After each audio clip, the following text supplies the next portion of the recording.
ಬಾಲ್ಯದ ನೆನಪುಗಳು ಸದಾ ಅಮರ, ಮಧುರ ಹಾಗೆ ಜೀವಂತ.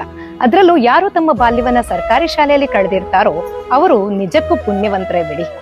ಊರಿನ ಎಲ್ಲ ಮಕ್ಕಳು ಒಂದೇ ಸೂರಿನಡಿ ಸೇರಿ ಆ ಶಾಲೆಯನ್ನೇ ಮನೆಯಂತೆ ಪ್ರೀತಿಸ್ತಾ, ಅಧ್ಯಾಪಕರನ್ನೇ ದೇವರಂತೆ ಪೂಜಿಸ್ತಾ, ಸಿರಿಗನ್ನಡವನ್ನೇ ಉಸಿರಾಡ್ತಾ, ಬಡವ ಬಲ್ಲಿದ, ಮೇಲು ಕೀಳು ಎನ್ನುವಂತಹ ತಾರತಮ್ಯವನ್ನ ಗಾಳಿಯಲ್ಲಿ ತೂರ್ತಾ, ಗೆಳೆಯರ ನೋವಿಗೆ ಹೆಗಲಾಗ್ತಾ, ಗೆಳೆಯರ ಗೆಲುವಿಗೆ ಬೆನ್ನು ತಡ್ತಾ, ತುಂಟಾಟಗಳು ಮಿತಿ ಮೀರಿದಾಗ ಮೇಷ್ಟ್ರ ಬೆತ್ತದ ರುಚಿಯನ್ನ ಸವಿತಾ, ಹೀಗೆ ಸೋತು ಗೆಲ್ಲುವುದಕ್ಕೆ, ಅಸಹಾಯಕರು ಕೂಡ ಅಸಾಧ್ಯವಾದುದನ್ನ ಸಾಧಿಸುವುದಕ್ಕೆ ಭದ್ರ ಬುನಾದಿಯನ್ನ ಹಾಕಿಕೊಟ್ಟಂತಹ ಸರ್ಕಾರಿ ಶಾಲೆಯ ನೆನಪುಗಳು ಆಗಿದಷ್ಟು ಮುಗಿಯದ ಕಣಜ.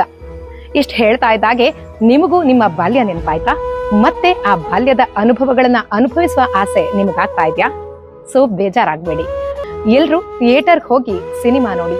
ಅಲ್ಲಿ ನಿಮಗೆ ನಿಮ್ಮ ಬಾಲ್ಯ ಸಿಗುತ್ತೆ, ನಿಮ್ಮ ನೆಚ್ಚಿನ ಶಾಲೆ ಸಿಗುತ್ತೆ, ಪ್ರೀತಿಯ ಅಧ್ಯಾಪಕರು ಸಿಗ್ತಾರೆ, ಹಾಗೆ ನಿಮ್ಮ ತರ್ಲೆ ಫ್ರೆಂಡ್ಸ್ ಕೂಡ ಸಿಗ್ತಾರೆ. ಒಂದಷ್ಟು ಚಂದದ ನೆನಪುಗಳ ಜೊತೆಗೆ ಸಮಾಜಕ್ಕೆ ಉತ್ತಮ ಸಂದೇಶವನ್ನ ನೀಡಿರುವಂತಹ ಸಿನಿಮಾ ಸ್ಕೂಲ್ ಲೀಡರ್.